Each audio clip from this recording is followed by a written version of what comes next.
بسم اللہ والصلاۃ والسلام علی رسول اللہ خاتم النبیین ورحمۃ اللہ عالمین۔ ایک سوال اکثر اسٹوڈنٹس کے ذہن میں ہوتا ہے جی کہ پول سائنس رکھیں یا انٹرنیشنل ریلیشنز رکھیں سی ایس ایس میں، تو پول سائنس کی طرف رجحان ہے زیادہ کہ جی وہ قدر آسان ہے۔ میں سمجھتا ہوں کہ آئی آر جو ہے یہ، اگر آپ کے پاس مٹیریل اچھا ہو، کوچ آپ کو اچھا مل جائے تو یہ مشکل نہیں ہے، آسان ہو جاتا ہے۔ ابھی میں کچھ چیزیں اس کی آپ کو پیش کرنے لگا ہوں، میں اس لیے کہ میں خود آئی آر کی کلاس جو ہے وہ آلریڈی بھی میں نے کی ہے اور پھر میں سٹارٹ کر رہا ہوں، کیونکہ اس کی یوزفلنیس کو پیش نظر کہ اس کی جو آپ کو ہیلپ ملے گی دنیا کے الائنسز اور جو بٹوین اسٹیٹس جو ریلیشنز ہوتے ہیں اس کو انڈرسٹینڈ کرنے میں، جو آپ کا مائنڈ سیٹ بنتا ہے، جس اعتماد سے آپ اپنے کرنٹ افیئر کو، پاکستان افیئر کو، یا اپنے انٹرویو کے سٹیج پر جب آپ جائیں گے تو آپ ایک کانفیڈنس کے ساتھ، بڑے میچور مائنڈ سیٹ کے ساتھ ان کے سوالات کا جواب دے پائیں گے۔ اب آئی آر میں جو چیزیں مشکل سمجھی جاتی ہیں وہ کیا ہیں؟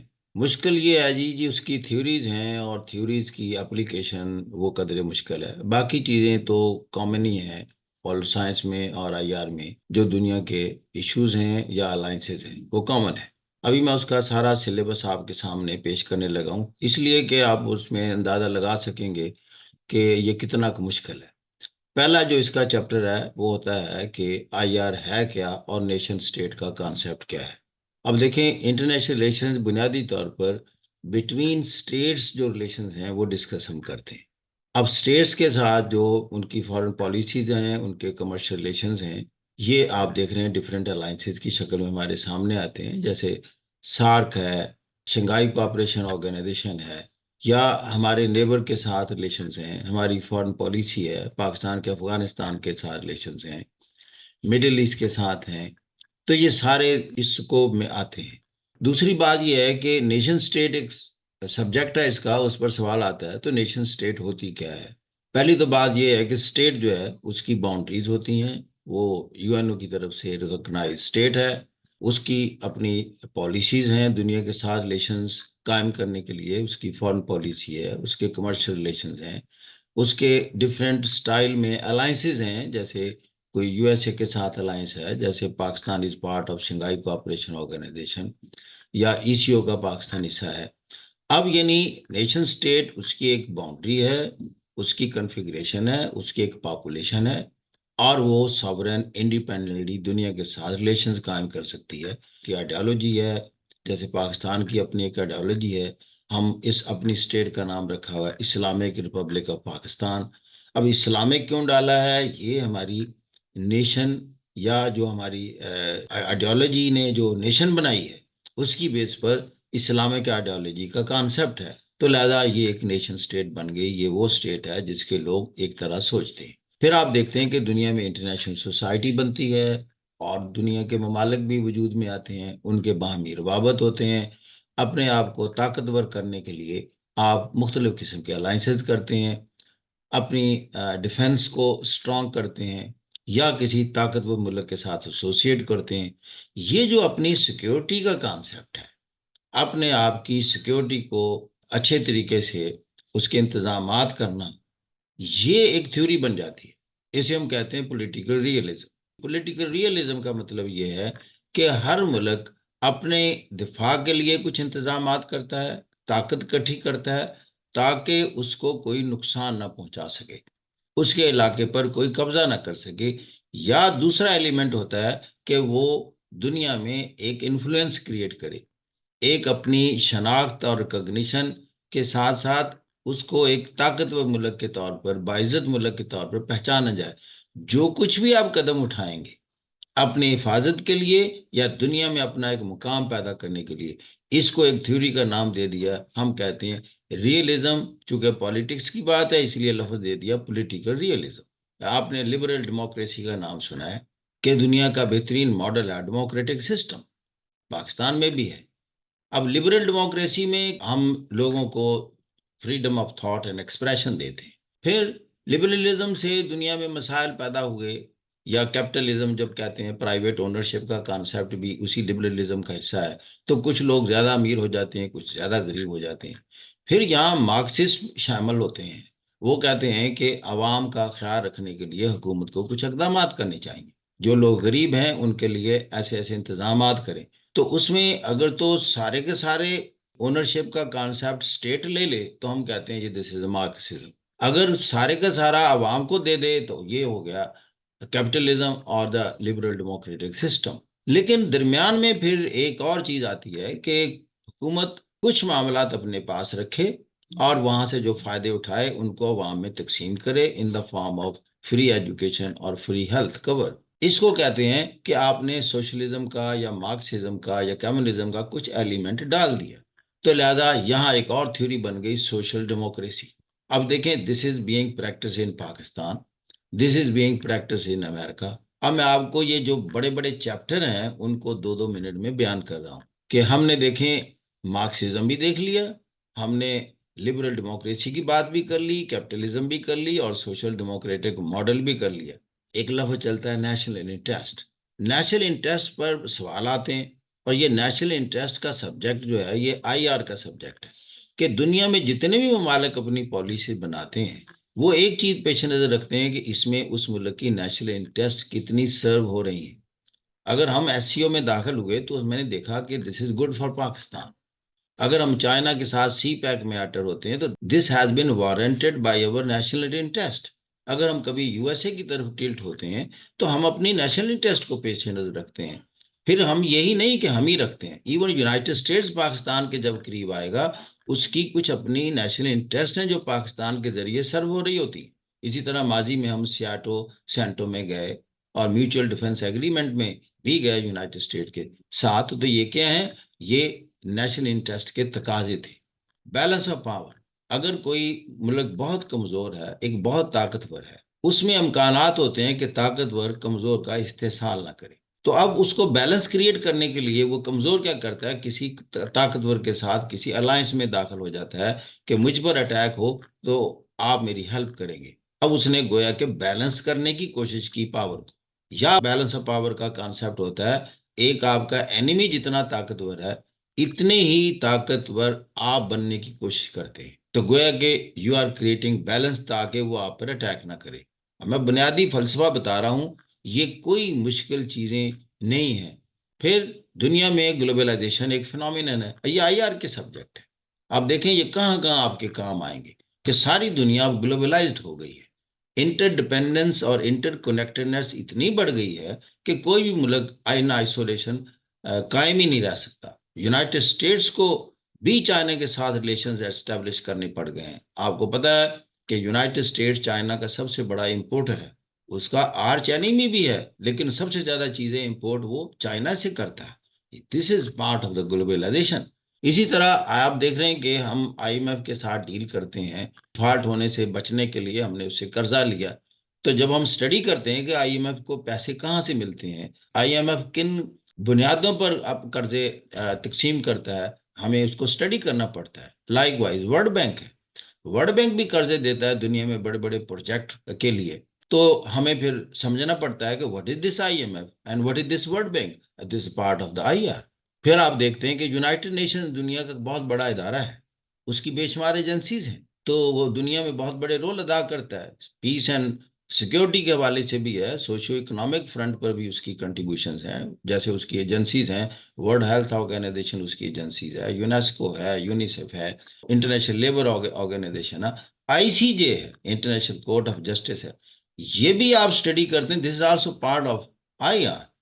پھر دیکھیں کہ آپ کلیش آف سیولائزیشن ہے، وہ تھیوری ہے کہ سیموئل نے پیش کی کہ اب سیولائزیشنل فرنٹ پر دنیا میں کلیش ہونے کے امکانات ہیں، جیسے اس نے کہا Islamic civilisation is likely to confront with the western civilisation, اور the western civilisation is likely to confront with the Chinese civilisation. یہ سیموئل نے باتیں کی، اس تھیوری کو بھی ہم سٹڈی کرتے ہیں، تو this is part of the IR۔ WTO world trade organisation کہ دنیا میں آپ جو پابندیاں لگاتے ہیں ملک دوسرے ملکوں سے چیزوں کو امپورٹ کرنے میں، ان پابندیوں کو اٹھائیں، مارکیٹ کو اوپن کریں، آپ کی چیزیں دوسرے ملکوں میں عام جائیں وہاں باہر کی چیزیں آپ کے ملک میں آئیں. Let the commodities compete Umang them selves. جس کی کوالٹی ہائی ہوگی پرائس لو ہوگی وہ خود بخود بکے گی. اب یہ اصول کس نے وضع کی ہے؟ ورلڈ ٹریڈ آرگنائزیشن میں. لہذا ہم اس میں اسٹڈی کرتے ہیں. پھر دنیا کے بڑے بڑے الائنسز ہیں. تو یورپین یونین ہے. تو یورپین یونین وجود کیسے میں آئی؟ یہ 27 ملک کیسے اکٹھے ہو گئے؟ کبھی تو انہوں نے دو بڑی جنگیں لڑی، First World War and Second World War. اب جنگ کا تصور ہی ختم ہو گیا، بارڈر لیس کر دیا سارا یورپین یونین کو، اپنی کرنسی تک ایک لے آئے. یورپین یونین کے بعد دنیا کا سب سے بڑی سکسیس سٹوری الائنسز میں آسیان آتی ہے، ایسوسی ایشن of south East Asian nation. 10 ممالک ہیں. اس کو اسٹڈی کرتے ہیں کہ یہ کامیاب کیوں ہوئی اور سارک فیل کیوں ہو گیا. اس کی جو کازیں جب آپ ڈسکس کریں گے، this is very interesting as well. پھر foreign policy of China, Russia and United States ہیں. تو ان کے یہ جو سارے روابط ہیں، فوراً ہمیں پتہ چلتا ہے کہ رشیا کی پالیسی کیا ہے، یونائٹڈ اسٹیٹس کی پالیسی ہے. یونائٹڈ اسٹیٹ رشیا کے خلاف کیوں ہے؟ گویا کہ اس کی فارن پالیسی کا ایک کارنر سٹون بن گیا کہ رشیا کے ساتھ اپنے آپ کو تیار رکھنا ہے، یعنی بیلنس آف پاور کے حوالے سے، اور اپنے آپ کو طاقتور کرنے کے رشیا دوبارہ کبھی یورپ میں داخل نہ ہو. تو لہذا اس نے نیٹو کو ایکسپینڈ کیا. ایون یوکرین کی جنگ میں بہت بڑا رول ادا کر رہا ہے کہ رشیا اس کو کمپلیٹلی اکوپائی نہ کر سکے. یہ چیزیں، یہ سارا میں آپ کو آئی آر کی خد و خال بتا رہا ہوں. پھر اس میں تھوڑا سا ماضی بھی پڑھتے ہیں، مثلا کولڈ وار کا ایرا کہ آپ دیکھ رہے ہیں کہ 1990 سے پہلے دنیا میں کولڈ وار تھی between Soviet Union and the United States. Cold war کے کیا میجر ایونٹس تھے اور پھر وہ ختم کیسے ہوئی، کہ انٹرنیشنل لا کیا ہے. دنیا کے بڑے بڑے جو مسائل ہیں، ڈسپیوٹس ہوتے ہیں، اس کے بارے میں یو این او نے ایک انٹرنیشنل لا کے حوالے سے بھی ایک سیٹ اپ دیا ہوا ہے. تو کئی ڈسپیوٹ جو حل ہو جاتے ہیں in view of the international law, خواہ وہ پانی کے بارے میں ہو، آپ کی جغرافیکل باؤنڈریز کے حوالے سے ہو، یا اور آپ کے ایشوز ہوں. پھر دنیا میں کئی اور ڈائنامکس ہیں. مثال کے طور پر کمپٹیشن ہے بڑے ملکوں کے درمیان، competition going on in Indian ocean between the big powers. Indian ocean میں انڈیا بھی اپنا ایک اثر رسوخ قائم کرنا چاہتا ہے، اپنی انٹرسٹ کو واچ کرنا چاہتا ہے. چائنا کی بھی بڑی تجارت ہوتی ہے انڈین اوشن میں، وہ بھی کر رہا ہے. اسی طرح یونائٹڈ اسٹیٹس بھی بڑی پارٹی ہے اور وہ بھی چاہتا ہے کہ انڈین اوشن میں میرا اثر رسوخ ہے، اور سب نے اپنے اپنے بیسز بنائے ہیں یہاں. تو یہ آپ جب دیکھتے ہیں کہ big powers game in the Indian Ocean, this become part of the IR. Likewise, in the West Pacific, South China Sea, اس میں بھی بگ پاورز کی انٹرسٹ کے ہیں. جیسے چائنا کا تائیوان کا ایشو ہے، چائنا کا جو ساؤتھ چائنا سی کے آئی لینڈس ہیں ان کو وہ کلیمنٹ ہے اس کا، اور بھی کنٹریز کلیمنٹ ہیں. یونائٹڈ اسٹیٹس تائیوان کو سپورٹ کر رہا ہے اور ملکوں کو کر رہا ہے، ساؤتھ کوریا کو کر رہا ہے. تو لہذا ساؤتھ چائنا سی دنیا میں ایک ایسا زون بن گیا ہے جو بڑا سینسٹیو زون ہے. پھر انٹرنیشنل پولیٹیکل اکانومی ہے کہ یعنی دنیا میں جب آپ اکانومی کو دیکھتے ہیں تو اس کا ایک ایلیمنٹ ہوتا ہے پولیٹکس، یعنی اکنامکس کو یوز کرتے ہیں to realise certain political ends. مثال اس کی میں چھوٹی سی دے دیتا ہوں کہ امریکہ اکثر اپنے مخالفوں کے خلاف سینکشنز امپوز کرتا ہے تاکہ وہ ان کے پولیٹیکل اینڈز ریئلائز کرے. مثال کے طور پر ایران پر سینکشنز امپوز ہوئی، کیوں؟ کہ بھی ایران نیوکلیر بام نہ بنائے. جب وہ مان گیا کہ میں نیوکلیر بام نہیں بناتا تو پھر سینکشنز کو لفٹ کر دیا گیا. اب گویا کہ یہ جو سینکشن ایک اکنامک ٹول ہے، استعمال کیا to realise certain political ends. تو ہم آئی پی ای میں اس طرح کی باتیں ڈسکس کرتے ہیں. میں آپ کو مختصر سارے کا سارا جو 3 ماہ میں سبجیکٹ میں نے تیار کرنا ہے، میں اس کا تھوڑا سا بریف بتا رہا ہوں. لائک وائز پاکستان جو ہے نا ای سی او کا ممبر ہے، وہ کس حد تک کامیاب ہے؟ اگر کامیاب کم ہے تو کم کیوں ہے؟ کہ فلسطینی ایشو بنیادی طور پر کیا ہے، یہ کیوں نہیں ریزالو ہو رہا ہے؟ اسرائیل کیوں بلکہ گریٹر اسرائیل کے پیچھے پڑا ہوا ہے اور اس نے جو آکوپائڈ ٹیریٹریز ہیں ان کو انیکس کرتا جا رہا ہے؟ جیسے اس نے ایسٹ جیروسلم کو انیکس کر لیا، سیریا کی گولان ہائٹس کو انیکس کر لیا. اب وہ ایک بڑا آفینسو لانچ کیا ہوا ہے اگینسٹ دا حماس. پھر آ جاتا ہے جی کہ افغانستان ایشو. تو this is all I R جو میں آپ کو بریفلی بیان کیا ہے. میں یہ سمجھتا ہوں you must know all these thing. یہ جو چیزیں جس کی تیار ہو جائیں گی، وہ جو 100 مارکس کا پیپر ہے کرنٹ افیئر کا اور جو پاکستان افیئر کا پیپر ہے، وہ آپ نے گویا کہ 200 کے تو آئی آر ہیں 200 کے یہ جو آپ کے 2 پیپر ہیں بڑے اچھے اٹیمپٹ کر پائیں گے. اور نمبر 2، آپ اگر جب انٹرویو تک پہنچیں گے تو آپ کو ایک ورلڈ ویو باقیوں کی نسبت بہت اچھا آپ کے سامنے ہوگا. ایک تو یہ 3 ماہ کے لیے آپ جوائن کر سکتے ہیں. اس میں ہم نے صرف وینسڈے کو ایک کلاس رکھی ہے، ونس اے ویک. اس میں ہم 2 چیپٹر بیان کرتے ہیں اور سلائیڈوں کی شکل میں پیش کرتے ہیں، اور وہ سلائیڈیں یعنی ریٹن مٹیریل سارا ہم آپ کو دے دیں گے. اگر 3 ماہ میں کورس مکمل نہ ہو رہا ہو تو we can include the Saturday also. لیکن اس کے ساتھ ہمارے پروگرام میں اور بھی 4 کمپلسری سبجیکٹس ہیں. تو اگر آپ چاہتے ہیں تو آپ ایک پورے ہمارے فل کورس میں شامل ہو سکتے ہیں، جس میں 4 کمپلسری پیپر اور پلس آپ انٹرنیشنل ریلیشن، یہ الگ پیکج ہے. اس میں کیا ہے، اس میں ہم آپ کا ایسے پورا تیار کرواتے ہیں، 20 کے قریب آپ کو ایسے ریٹن دیتے ہیں، اور اس امید کے ساتھ اگر آپ وہ تیار کر لیں تو you will be in a position to attempt the essay as well. پھر کرنٹ افیئر مکمل طور پر اس کا مٹیریل دیتے ہیں. اس کے بھی کوئی 20-25 کے قریب ٹاپکس جو ہیں ہم آپ کو دنیا کے جتنے بھی امپورٹنٹ ہے تیار کرواتے ہیں. پھر اسی طرح پاکستان افیئرز ہے اور اسلامک اسٹڈیز ہیں. اس کا پورا مٹیریل اور اس کے ہمارے تھورو سیشنز ہوتے ہیں. یہ بھی ایک سبجیکٹ کو ایک ہفتے میں ایک دن ہی ملتا ہے. ایک دن کرنٹ افیئر کرتے ہیں، ایک دن ایسے کرتے ہیں، ایک دن پاکستان افیئر، ایک دن اسلامک اسٹڈیز، اور ایک دن اب ہم نے IR کے لیے رکھ دیا ہے. یہ ہمارا کمپوزٹ پروگرام ہے 5 days اے ویک. اپریل سے یہ سٹارٹ ہو رہا ہے، 2 اپریل سے یہ جو ہمارا پروگرام ہے.